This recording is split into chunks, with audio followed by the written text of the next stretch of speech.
Shalom. Shalom. Halo, Puji Tuhan pemirsa The Safe Ministry dimanapun berada. Kembali lagi di channel The Safe Ministry di mana kami kaum para awam yang senang berdiskusi Alkitab melalui pelajaran Sekolah Sabat.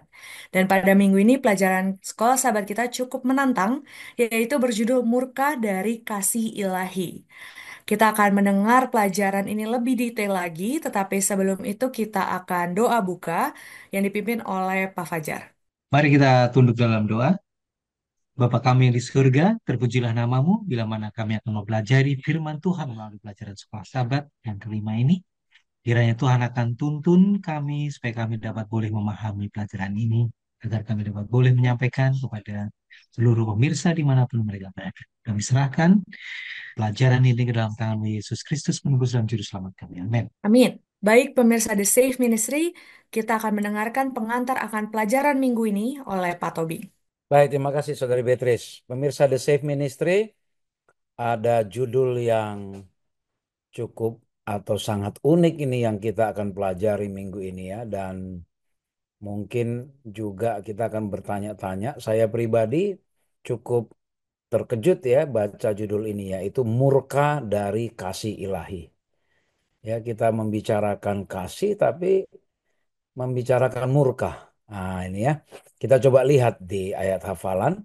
Tetapi ia bersifat penyayang, ia mengampuni kesalahan mereka dan tidak memusnahkan mereka. Banyak kali ia menahan murkanya dan tidak membangkitkan segenap amarahnya. Mazmur 78 ayat 38. Ayat ini mewakili pemikiran dalam satu minggu ini ya. Nanti kita akan lihat kenapa sampai Allah menahan murka. Katanya Allah penuh kasih. Kalau kita ikuti pelajaran sebelumnya, kok punya emosi murka ya gitu. Jadi sangat menantang ini nanti pelajaran minggu ini. Jadi walaupun dia bilang ya kita senang, kita sering mengucap syukur karena kita tahu Allah begitu sayang sama kita. Tapi ada juga banyak atau kita mungkin terganggu atau bertanya-tanya kalau Allah sayang, tapi kenapa Allah punya murka? Nah, apakah memang Allah itu pemurka atau orang yang senang murka ya? Nah, dikatakan bahwa murkanya itu timbul langsung dari kasihnya. Artinya, konsekuensi dari kasih ya bentuk bentuk salah satu bentuk kasihnya Allah kepada kita adalah ada kemurkaan, tapi kemurkaan terhadap apa, dalam bentuk apa, dalam situasi apa.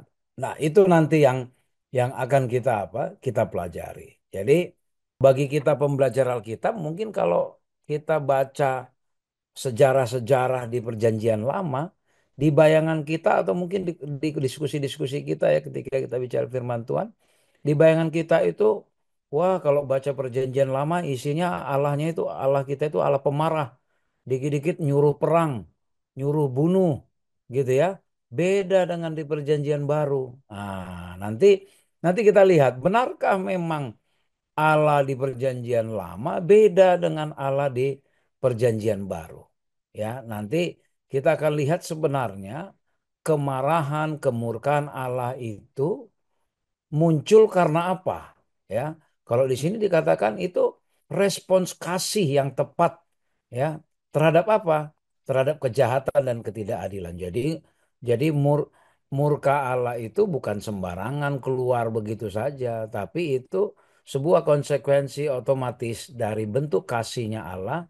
Maka Allah tidak senang terhadap hal-hal kejahatan dan ketidakadilan. Nanti kita akan bahas lebih dalam lagi, detail lagi di pelajaran-pelajaran selanjutnya. Demikian Saudari Beatrice dan pemirsa The Safe Ministry. Baik Pak Tobing. Sebagai topik pertama kita, yaitu berduka karena kejahatan. Seperti yang tadi sudah disampaikan bahwa Allah membenci kejahatan. Dari topik pertama ini kita akan mengerti lebih dalam lagi tentang siapa yang berduka dan mengapa Allah berduka karena kejahatan. Silakan Pak Tobing. Bagi beberapa orang sepertinya masih belum terima bahwa Allah itu punya emosi. Apalagi sekarang kita membahas Allah murka, lalu berduka. Bagaimana ceritanya? Pencipta kok berduka ya. Jadi saya mendapati beberapa perkembangan diskusi-diskusi di antara teman-teman kita pembelajar Alkitab juga ada yang tidak setuju kalau mengatakan Allah itu bisa berduka. Dia kan Allah yang maha kuasa, sempurna, ya kok bisa dia didukakan ya. Ini mungkin hanya bahasa manusia saja, ada yang mengatakan begitu. Kalau kita baca di kitab suci, ya jelas itu dikatakan Allah itu tidak suka sama kejahatan. Ya, Allah itu sangat menyukai apa? Keadilan. Nah, Allah benci kejahatan. Ya, ini ingat bahwa di pelajaran sebelumnya penjelasan mengenai emosi Allah itu, ya, emosi yang dimiliki Allah berbeda dengan emosi yang kita miliki. Kalau emosi yang dimiliki manusia kecenderungannya karena tidak senang dengan apa namanya, kalau misalnya marah ya bentuk ketidaksetujuannya atau bentuk pertahanan dirinya, ya, atau bentuk perlindungan dirinya kepada orang lain sehingga dia marah. Tapi kalau Allah di sini, ya, bentuk emosi Allah terutama misalnya berduka karena kejahatan dalam artian bahwa karena sifat Allah itu adil, sifat Allah itu kasih, ya, sifat Allah itu penuh kasih sayang kepada kita, maka otomatis ya karakter Allah itu tidak cocok dengan hal-hal yang jahat. Maka kita sebagai manusia menggambarkannya bahwa Allah itu berduka, sedih, ya. Sedih melihat apa? Melihat kejahatan yang dilakukan oleh manusia. Coba kalau kita baca Mazmur 78 dari awal ayat 1 sampai seterusnya. Itu seperti ringkasan bagaimana perjalanan orang Israel dahulu lepas dari tanah Mesir. Ya, lalu di padang gurun. Bagaimana Allah begitu baik kepada mereka. Dengan mujizat yang luar biasa dituntun keluar dari tanah Mesir. Bagaimana ceritanya laut bisa dibelah, berhenti dari dua arah, berhenti lalu mereka dengan tenang melewati lautan. Lalu setelah mereka lewat kembali lagi arus air laut itu bersatu membinasakan orang-orang Mesir. Lalu kemudian selama di padang gurun, ya, Tuhan berikan tiang awan, tiang api untuk melindungi perjalanan mereka, ya, di siang dan di malam hari. Lalu mereka berbuat jahat. Ketika Musa naik ke Gunung Sinai menunggu mendapatkan perintah dari Tuhan untuk membawa dua loh batu, mereka udah nggak sabar, mereka bikin patung lembu emas, ya. Allah sedih, ya, Allah sedih. Allah tidak senang, Allah berduka terhadap kejahatan yang mereka lakukan, ya. Lalu sebenarnya Allah bisa saja langsung apa? Langsung menghukum mereka.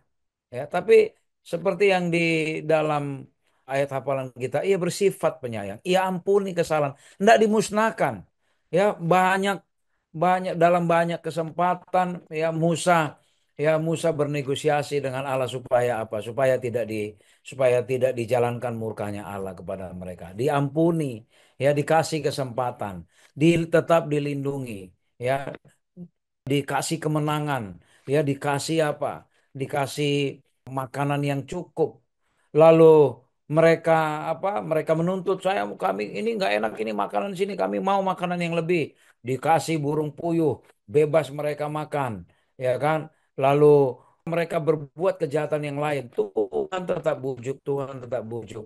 Walaupun satu waktu ya setelah mereka menjadi kerajaan, ya, Tuhan izinkan kadang mereka apa? Tuhan izinkan kadang mereka diperbudak oleh bangsa lain ketika mereka berlaku jahat. Sebenarnya tujuan Tuhan bukan untuk membinasakan atau membuat mereka sengaja supaya sakit, tapi mereka supaya belajar dari situ, supaya mereka bergantung kembali kepada Allah. Tapi apa? Mereka juga apa? Mereka juga tetap membuat hal yang tidak baik. Nah, apa hal yang membuat Allah berduka? Sebenarnya kejahatan yang dilakukannya.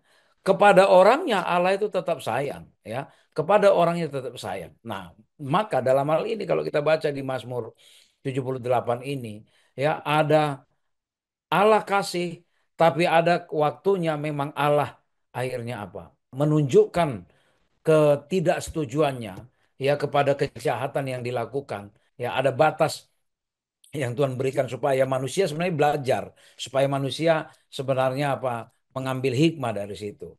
Nah, bisa disimpulkan ketika kita bicara kasih, kita juga bicara keadilan. Bentuk kasih itu ya harus adil. Bentuk keadilan apa? Ya kalau bentuk keadilan, ya orang yang tidak bisa ditegur, orang yang tidak bisa dibimbing, orang yang tidak bisa diarahkan dengan baik, ya maka dia diizinkanlah untuk mendapatkan konsekuensi dari apa? Dari penolakannya terhadap hal yang baik itu. Orang yang mau melakukan apa, mau mendengarkan suara Tuhan, mau mengikuti apa yang Tuhan katakan, maka Tuhan yang adil mengizinkan orang itu untuk apa? Untuk mendapatkan upah yang baik. Nah, itulah yang dimaksud di sini berduka karena kejahatan demikian, Saudari Beatrice dan pemirsa The Save Ministry. Baik, Pak Tobing. Kita akan membahas lebih detail lagi mengenai salah satu sifat Allah, yaitu Allah lambat untuk marah. Dan kita bisa melihat sifat ini dari kisah Yunus. Pak Fajar akan bantu untuk menjelaskan lebih detail lagi. Silakan, Pak. Iya, Beatrice dan pemirsa The Save Ministry ya. Salah satu sifat daripada Tuhan yang kita pelajari adalah bahwa Tuhan itu lambat untuk marah. Hari sebelumnya bahwa berduka ya, memiliki sifat berduka terhadap kejahatan, benci terhadap kejahatan. Nah, sekarang apakah memang benar bahwa Tuhan yang kita sembah itu adalah Tuhan yang lambat untuk marah? Ketika Tuhan melihat kejahatan di depan matanya, ada satu reaksi ya, ada satu reaksi. Kalau kita sebagai manusia mungkin kita sangat bereaksi langsung marah, ada satu tindakan ya. Tapi Tuhan melihat ya, melihat dengan seksama. Bahkan oleh karena sifat yang Allah lambat marah ini justru mengusik hati seorang nabi yaitu Yunus ya. Yunus bahkan komplain atau yang menegur kepada Tuhan atas sifat yang penuh berbelas kasihan ini. Nah, ketika Yunus itu diperintahkan oleh Tuhan untuk memberikan peringatan kepada orang-orang Niniwe, Yunus itu tahu bahwa sebetulnya Tuhan itu ya pasti akan mengampuni segala kesalahan dan dosa orang-orang Niniwe ketika mereka tahu bahwa akan ada hukuman bagi bangsa Niniwe, itu mereka kemudian bertobat. Yunus tahu bahwa Tuhan pasti akan mengampuni. Oleh karena itu dia enggan sebetulnya untuk pergi disuruh, diperintahkan untuk pergi ke Niniwe dan memberikan peringatan kepada bangsa Niniwe untuk bertobat. Yunus itu enggan, malah justru dia pergi ke Tarsis. Dia pada akhirnya dia sampaikan itu juga kepada orang-orang Niniwe dan betul apa yang diduga oleh Yunus ya. Yunus melihat bahwa orang-orang Niniwe ini dia bertobat dari kejahatannya, meminta ampun kepada Tuhan dan Tuhan memberikan satu pengampunan yang luar biasa. Sebetulnya Yunus ini ada agenda tersendiri. Kenapa Yunus berpikir seperti itu ya? Karena dia sebetulnya menginginkan bahwa orang-orang Niniwe, bangsa Niniwe ini dibinasakan, dibinasakan dengan tangan Tuhan. Tapi oleh karena dia tahu bahwa Tuhan memiliki sifat pengampun, ya sebetulnya dia malas enggan untuk pergi ke Niniwe itu. Nah, sebetulnya apa sih pelajaran yang bisa kita lihat di sini ya? Oh, seakan-akan Yunus itu memiliki satu rasa dendam. Tuhan sebetulnya memberikan pelajaran kepada Yunus. Meskipun kejahatan yang sangat begitu besar yang dilakukan oleh Niniwe, Tuhan itu panjang sabar, lambat marah ya. Dan dia pengampun ketika orang itu, kepada bangsa itu yang menyadari kejahatannya, kemudian dia bertobat dan dia mau mau berbalik dari kejahatannya. Tuhan mengampuni. Sebetulnya ini yang tidak diharapkan oleh Yunus ya. Yunus menginginkan bahwa bangsa Niniwe ini dihancur leburkan ya. Oleh karena itu dia tidak mau ya, enggan untuk pergi ke Niniwe. Yang kedua, apa sih alasan Yunus itu ya? Apa reaksi Yunus? Yunus sebetulnya memperkuat betapa pentingnya kasih sayang dan anugerah Allah di dalam karakter. Sebetulnya dia bisa mempelajari betul-betul bahwa ada satu kekuatan yang hubungan antara Yunus dengan Tuhan. Dia mengetahui betul sangat pentingnya kasih sayang dan anugerah Allah di dalam sifat maupun karakter dia. Yunus begitu akrab dengan kemurahan Allah sehingga justru Allah itu adalah Allah atau Tuhan yang pengasih dan penyayang, panjang sabar dan berlimpah kasih setianya. Itulah sebetulnya hal ini yang ingin diberikan, semakin dikuatkan oleh Tuhan bahwa sifat karakter daripada Tuhan itu adalah murah hati, kemudian pengasih dan penyayang, panjang sabar dan berlimpah kasih setianya. Mari kita coba buka ya. Yunus 4 ayat 2 ya. Yunus 4 ayat 2. Dan berdoalah ia kepada Tuhan katanya, ya Tuhan, bukankah telah kukatakan itu ketika aku masih di negeriku? Itulah sebabnya aku dahulu melarikan diri ke Tarsis. Sebab aku tahu bahwa engkaulah Allah yang pengasih dan penyayang, yang panjang sabar dan berlimpah kasih setia, serta yang menyesal karena malapetaka yang hendak didatangkannya. Jadi Yunus tahu betul ya, sifat karakter Tuhan itu sendiri adalah pengasih, penyayang. Apa sih pelajaran yang bisa kita ambil dari Allah yang lambat untuk marah ini ya? Yang pertama itu adalah jangan sampai ada satu rasa dendam ya. Kita malah justru mengharapkan orang lain itu celaka ya dengan perbuatan mereka. Tidak seperti itu. Kemudian yang kedua, kita diberikan satu pelajaran. Kita tahu karakter maupun sifat Tuhan yang sesungguhnya adalah panjang sabar, penuh kasih, murah hati, dan memberikan pengampunan bila mana ada umat manusia yang sudah jatuh dalam kejahatannya, kemudian dia mau bertobat, Tuhan akan memberikan pengampunan kepada orang tersebut. Demikian pemirsa dan saudara Beatrice. Baik, Pak Fajar. Baik, pemirsa The Safe Ministry, kita akan mempelajari lebih dalam lagi mengenai akan murka Allah. Dan di sini kita akan mempelajari bahwa Allah itu memiliki kemarahan yang benar. Pak Tobing, apakah bisa dijelaskan kemarahan yang benar yang dipunyai Allah itu seperti apa? Baik, Saudari Beatrice, terima kasih. Tadi di pelajaran sebelumnya panelis Saudara Fajar sudah katakan Allah itu sangat lambat pemarah. Bahkan Allah sampai istilahnya seorang nabi sampai kesal sama Allah saking ini Allah ini kok sabar banget gitu ya kok mau banget sih apa menunggu pertobatan orang yang sudah begitu jahat. Nah, sekarang kita bicara ternyata ada juga waktunya ya ada juga waktunya bagaimana Yesus menunjukkan kemarahan yang benar. Berarti ada kemarahan yang salah ya. Ya, ada kemarahan yang salah. Nah, sekarang kemarahan yang benar itu seperti apa? Ya, ada beberapa contoh ya dalam kehidupan Yesus ditunjukkan. Pertama, pada waktu Yesus melihat bait suci sudah tidak digunakan untuk tujuan yang sebagaimana mestinya. Bait suci seharusnya tempat bagaimana apa orang-orang Israel itu datang memohon ampun yang membawa korban lalu disitulah imam besar bekerja. Tapi apa? Di halaman bait suci malah sudah ada bisnis di situ. Ya, bisnis penukaran mata uang dan segala macam dan bahkan ya dikatakan kalau kita pelajari lebih lanjut, ya kenapa seperti itu? Sudah ada penyelewengan, ya ada kong kali kong antara pengurus bait suci ya dengan orang-orang yang berdagang di situ. Pengurus bait suci di situ dapat komisi, dapat insentif dari orang yang berdagang di situ.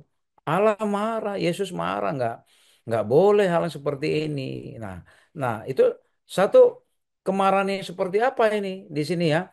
Satu, Yesus marah karena ada hal yang prinsipil, hal yang prinsipil dalam artian hal-hal yang merendahkan ya yang merendahkan martabat Allah, dia nggak setuju. Ya, dia nggak setuju. Kalau kalau hanya misalnya katakan kita tahu dalam sejarahnya berapa kali Yesus mau diserang, mau dibunuh, mau dia kalau masih menyerang dirinya, Yesus nggak bikin apa-apa. Bahkan kita tahu sampai dia disalibkan, dia dipukulin, dia nggak balas apa-apa. Tapi kalau ada hal yang prinsipil, menghina, ya menghina apa kewibawaan Allah, Yesus marah. Tapi satu, cara marahnya Yesus juga apa? Nggak sembarangan. Ya memang dia tunggang balikan itu, ya dia tunggang balikan meja-meja penukar uang yang ada di halaman bait suci itu. Ya, dia dia nggak pukulin orangnya, nggak cari ribut, enggak.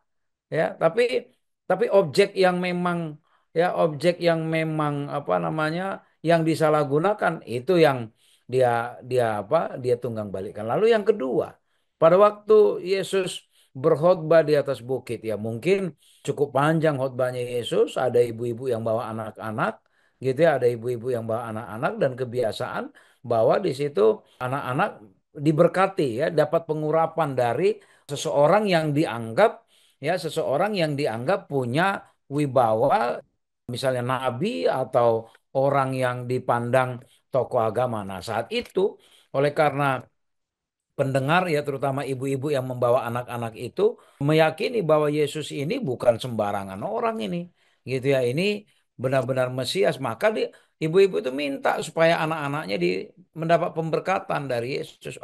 Marah murid-muridnya ya, murid-muridnya pikir kamu mengganggu kamu di sini ya. Ini sama kayak di gereja lah kan, kadangkala ya, kadangkala kita suka marah-marah sama anak-anak yang ribut ya. Ya, karena memang namanya anak-anak pada saat itu ya nggak bisa ya, mungkin ya kita kan mendengar khotbahnya Yesus kan panjang itu ya, anak-anak pasti sudah nggak betah lah mendengar khotbah panjang-panjang ya, mungkin mereka nggak tahu. Tapi Yesus bilang jangan halangin anak-anak itu ya, nggak apa-apa mereka apa mereka ribut di situ ya, itu memang sudah karakternya anak-anak di situ, nggak apa-apa. Sini biar aku tumpang. Artinya apa? Hal yang prinsipil yang kedua adalah ketika ada orang pihak-pihak yang menghalangin seseorang untuk datang kepada Allah, ya Yesus di situ marah, ya. Lalu yang berikut lagi pada waktu Yesus melakukan perbuatan-perbuatan yang baik, mujizat di hari Sabat, ya di hari Sabat. Lalu si orang-orang Farisi ahli Taurat mengincar kesalahan Yesus dan mereka menganggap ini sudah melanggar hari Sabat. Ya, memang Yesus melanggar hari Sabat, tapi hari Sabatnya orang Farisi, bukan hari Sabatnya Allah.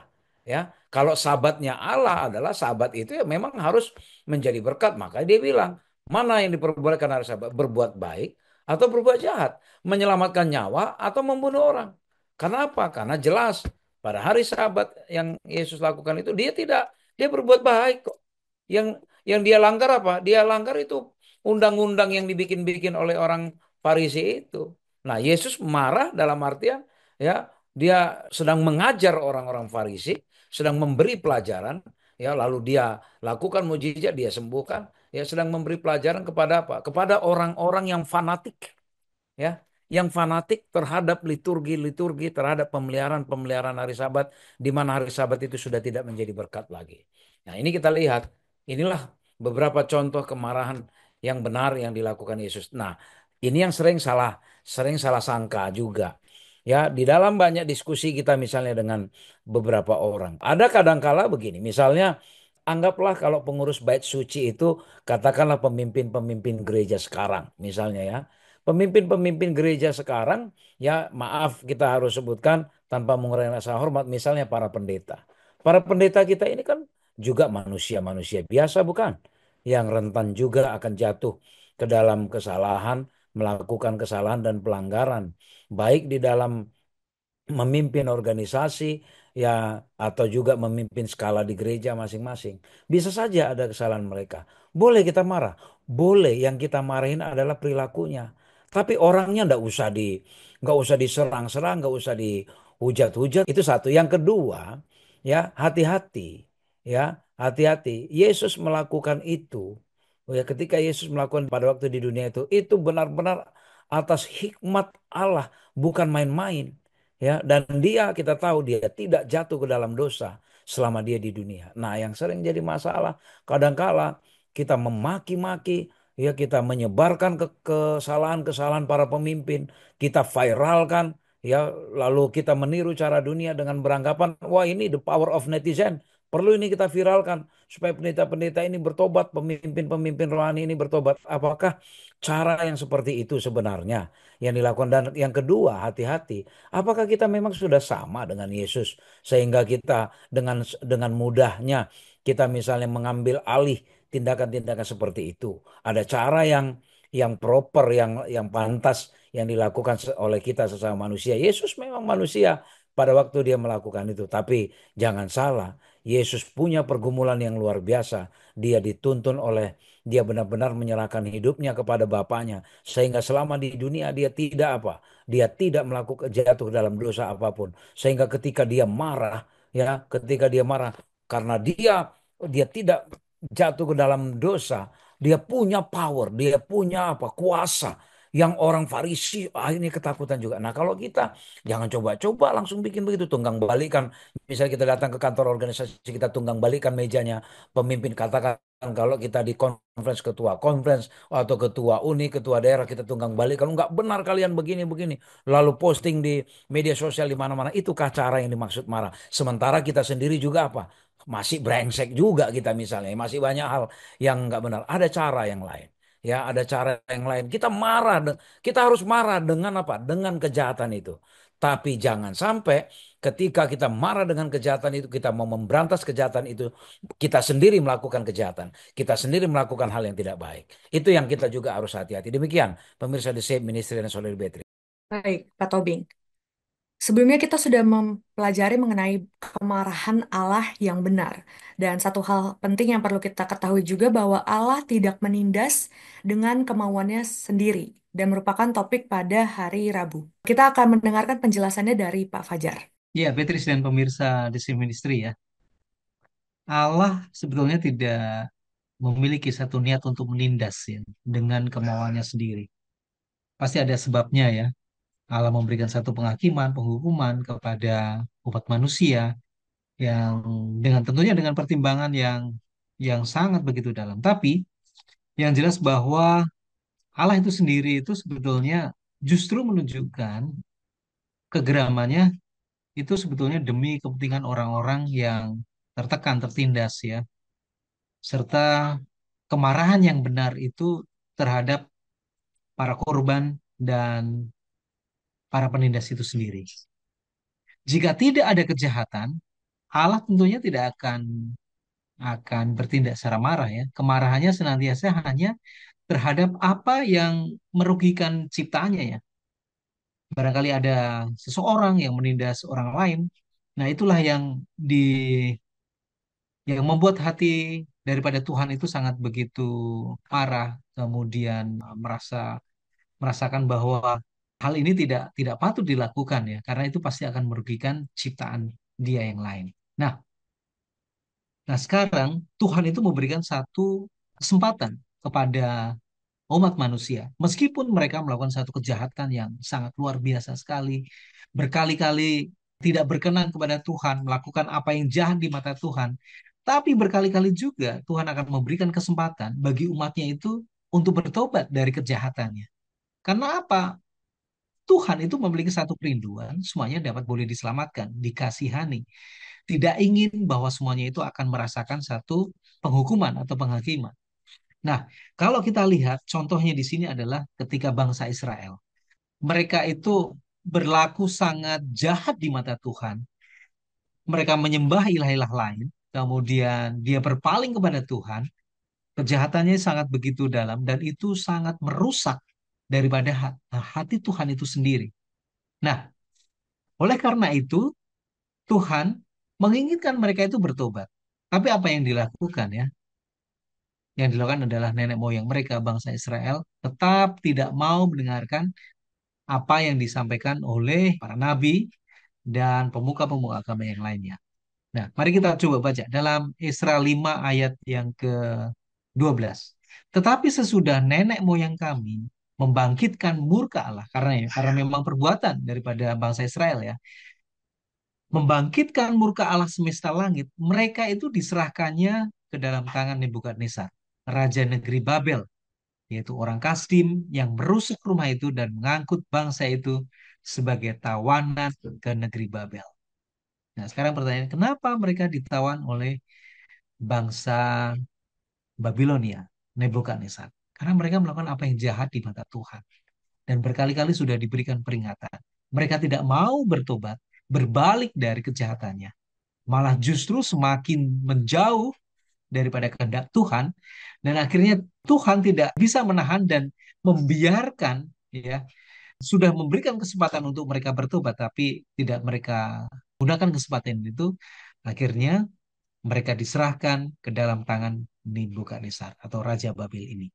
Nah, kalau kita lihat bahwa semua kejahatan itu mereka lakukan umat-umat manusia, puncaknya yaitu nanti ketika seluruh orang-orang jahat berkumpul ya, orang-orang jahat berkumpul, mereka tidak mau bertobat, mereka sudah ditentukan oleh karena pilihan mereka sendiri, pada akhir zaman nanti, pada waktu umat Tuhan kembali dari surga, maka di situ kejahatan itu akan dituntaskan. Semua kejahatan, semua dosa itu akan dihilangkan. Puncak ya, jadi puncak keadilan yang akan diberikan oleh Tuhan pada saat mereka semuanya akan dibinasakan oleh Tuhan. Jadi apa sih pelajaran yang bisa kita ambil dari sini ya? Sebetulnya Allah tidak memiliki niat untuk menindas sesuai dengan kemampuannya sendiri. Malah justru Tuhan yang kita sembah memberikan kesempatan bagi kita untuk selalu mengajak kita supaya untuk bertobat, berbalik dari kejahatannya, dan Tuhan akan memberikan pengampunan. Tuhan memiliki satu kerinduan kepada kita semuanya, bahwa semua manusia itu dapat diselamatkan. Demikian, Beatrice dan pemirsa The Sweet Minister. Baik, Pak Fajar. Selanjutnya topik yang akan kita diskusikan yaitu berjudul menunjukkan kasih sayang. Bahwa dari murka Allah tetap ada kasih sayang yang Tuhan tunjukkan. Pak Fajar, apakah bisa lebih dijelaskan lagi mengenai topik kali ini? Iya, Beatrice dan pemirsa The Sweet Ministry ya. Allah sekali lagi itu justru menunjukkan rasa kasih sayang yang sangat begitu dalam kepada umat manusianya. Hal itu yang paling penting ya. Kalau kita lihat bahaya kejahatan yang dilakukan oleh umat-umat Tuhan itu sangat berbeda sekali dengan kebaikan dan kemuliaan daripada Tuhan. Sangat bertolak belakang sekali ya, bahaya kejahatan. Tetapi kerinduan daripada Tuhan itu sendiri bahwa Dia menginginkan umat manusia itu dia bertobat dari kejahatannya dan dapat diselamatkan. Jadi Allah menyatakan murka terhadap kejahatan karena ya kasihnya ya. Demi keadilan seluruh alam semesta. Ya, demi kasihnya dia, demi keadilan seluruh. Memang harus ada satu keadilan seluruh makhluk alam semesta. Dia melihat bagaimana Tuhan itu memperlakukan kejahatan, memperlakukan dosa. Dan kita tahu pelajaran yang sebelumnya bahwa akhir daripada kejahatan dan dosa itu semuanya akan dibinasakan sesuai dengan penghukuman yang dilakukan oleh Tuhan. Tapi sebelumnya ada satu waktu kesempatan Tuhan memberikan pengampunan bagi mereka yang memang betul-betul berbalik dari kejahatan, mau bertobat, dan Tuhan rindu mereka dapat boleh diselamatkan. Nah, sekarang pertanyaan berikutnya. Apakah memang benar bahwa pembalasan, kemudian penghakiman, penghukuman ini adalah hak daripada Allah itu sendiri? Mari kita baca dalam Roma 12 ayat 19 ya. Saudara-saudaraku yang kekasih, janganlah kamu sendiri menuntut pembalasan, tetapi berikanlah tempat kepada murka Allah. Sebab ada tertulis pembalasan itu adalah hakku. Akulah yang akan menuntut pembalasan firman Tuhan. Jadi memang pembalasan itu adalah hak prerogatif daripada Tuhan itu sendiri ya. Dan kita tidak berhak untuk melakukan pembalasan, kejahatan dibalas dengan kejahatan ya. Karena itu merupakan satu porsi daripada Tuhan. Itu kewenangan daripada Tuhan untuk menyatakan keadilannya. Apakah seseorang yang sudah memilih untuk bertobat dia akan diampuni oleh Tuhan, tetapi bagi mereka orang-orang jahat yang tidak mau berbalik dari kejahatannya, maka dia akan memperoleh penghukuman ya, penghukuman kemudian ya penghukuman daripada Tuhan itu sendiri. Ada satu statement yang sangat bagus sekali bahwa murka ilahi itu tidak dapat dihilangkan. Namun mereka yang memiliki iman kepada Yesus akan dibebaskan dari murka tersebut oleh karena Kristus yang sudah mati di atas kayu salib. Nah, sekarang apa sih pelajaran yang bisa kita ambil dari sini ya? Bagaimana Tuhan itu selalu menunjukkan kasih sayang. Meskipun dosa kita merah sekali ya, maka itu akan diputihkan seperti salju. Jadi ketika kita menyadari bahwa kita sudah jauh daripada Tuhan, kita melakukan satu perbuatan yang jahat di mata Tuhan. Bila mana kita menyadari bahwa itu adalah salah di mata Tuhan, kita bertobat, kita mengaku akan dosa kita kepada Tuhan. Saya yakin Tuhan juga akan memberikan pengampunan yang luar biasa. Karena pada dasarnya bahwa dia sebetulnya menunjukkan kasih sayang kepada umatnya, bahwa dia rindu bahwa semua manusia itu dapat boleh diselamatkan. Dia tidak menginginkan bahwa manusia itu setelah jatuh dalam dosa, kemudian melakukan kejahatannya, akhirnya pada akhirnya itu akan dibinasakan. Tuhan tidak memiliki satu maksud itu, tapi rindu menunjukkan kasih sayang kepada umat manusia. Oleh karena itu, gunakan kesempatan bagi kita. Selagi masih ada kesempatan, kita mau tetap merespon akan kasih Tuhan, mau menerima akan kasih sayang Tuhan, supaya kita tetap berada di dalam jalur yang benar. Demikian, Beatrice dan pemirsa The Safe Ministry. Baik, Pak Fajar. Tidak terasa kita sudah sampai di ujung diskusi kita. Kita akan mendengarkan kesimpulan oleh Pak Tobing. Pemirsa The Safe Ministry, Allah itu adalah pengasih, penyayang, panjang sabar, dan itu adalah standar aslinya Allah. Allah itu menginginkan pertobatan kita. Allah itu ingin kita semua mendapatkan apa? Belas kasihan, mendapatkan pengampunan ya dari Allah. Dan walaupun kita jatuh bangun ya, kita berdosa, kita menjauh dari Allah, Allah tetap dengan panjang sabar menunggu pertobatan kita. Dia tidak mau memusnahkan kita. Dia tunggu terus, dia tunggu. Bahkan dia utus Roh Kudusnya untuk apa? Mengetuk hati kita. Dia ingatkan, dia ingatkan, dia ingatkan selalu. Ya, ketika kita jahat, baik sengaja maupun nggak sengaja, Allah masih tetap menunggu. Karena kasih itu adalah adil. Ya, kasih itu adalah adil. Dan Allah adalah Allah yang adil. Maka ketika kita mau digunakan oleh Allah, mau dikendalikan oleh Allah, mau menyerahkan hidup kita kepada Allah, maka konsekuensi atau akibat otomatis dari penyerahan kita kepada Allah ketika kita mau dikendalikan oleh Allah, konsekuensi otomatis yang kita terima adalah apa? Maka Allah ya akan mengasingkan kita, ya mengasingkan kita. Jadi ketika kita terus ya tidak mau mendengarkan suara Tuhan dan bahkan akhirnya sampai sudah kita mendukakan Roh Kudus, maka otomatis konsekuensi dari kejahatan yang kita lakukan adalah apa? Adalah satu hukuman. Jadi kalau Allah adil, kalau Allah kasih, ya, maka kasih Allah itu harus dinyatakan secara adil. Yang mau dibentuk oleh Allah menerima rahmatnya, menerima berkat pengasihan Tuhan. Yang tidak mau dibentuk, maka murka dan amarah Allah itu apa? Adalah otomatis dari bentuk kasih Allah. Jadi bukan karena Allah sengaja, tapi memang itu adalah sifat otomatis ketika apa? Ketika kita mengecewakan Allah terus-menerus dan kita tidak mau lagi dibentuk. Pemirsa The Safe Ministry, mari. Boleh saja kita jatuh bangun. Tapi jangan sampai kekerasan hati kita itu membuat akhirnya apa? Akibat dari kejahatan yang kita dapatkan. Allah kita Allah yang kasih. Selagi masih ada kesempatan, jangan menunda. Jangan tunggu besok, jangan tunggu kapanpun. Kapanpun kita hendak bertobat, Allah langsung mendengarnya. Biarlah kiranya Tuhan yang memberkati kita agar kita apa? Agar kita mendapatkan manfaat dari kasih Allah itu. Bukan kemurkaannya yang kita dapatkan. Kiranya Tuhan memberkati kita. Terima kasih kepada para panelis dan terima kasih pemirsa The Safe Ministry dimanapun berada. Kita berharap pemirsa The Safe Ministry mendapatkan inspirasi baru atas kasih Allah bahkan dalam tegurannya. Kita akan tutup dalam doa yang akan dipimpin oleh Pak Tobi. Kita berdoa. Bapa di sorga, sungguh satu pelajaran yang tidak mudah kami pahami ini Tuhan.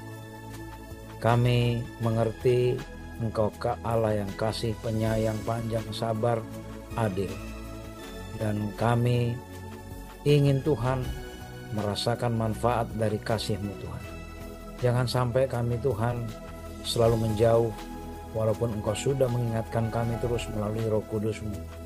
Agar bukan akibat dari kejahatan yang kami dapatkan Tuhan, tapi biarlah akibat dari kasih-Mu dan keadilan-Mu, Engkau mengasingkan kami, Engkau bawa kami, Engkau kumpulkan kami ke dalam kerajaan-Mu Tuhan.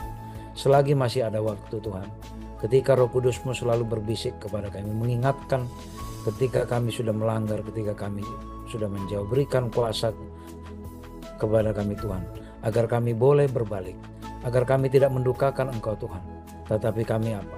Kami mau Engkau bentuk, Engkau kendalikan, agar kami boleh Engkau bentuk serupa dengan Engkau Tuhan. Memberkati pemirsa The Safe Ministry dimanapun kami berada.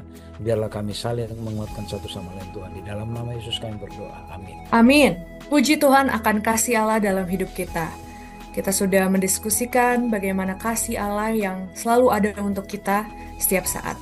Dan kami juga mengingatkan pemirsa The Safe Ministry jangan lupa untuk langganan di channel The Safe Ministry, suka dengan video kami, dan bagikan ini kepada orang-orang sekitar. Sampai bertemu di pelajaran berikutnya. Tuhan Yesus memberkati kita semua. Shalom. Shalom, Shalom. Tuhan Tuhan memberkati. memberkati.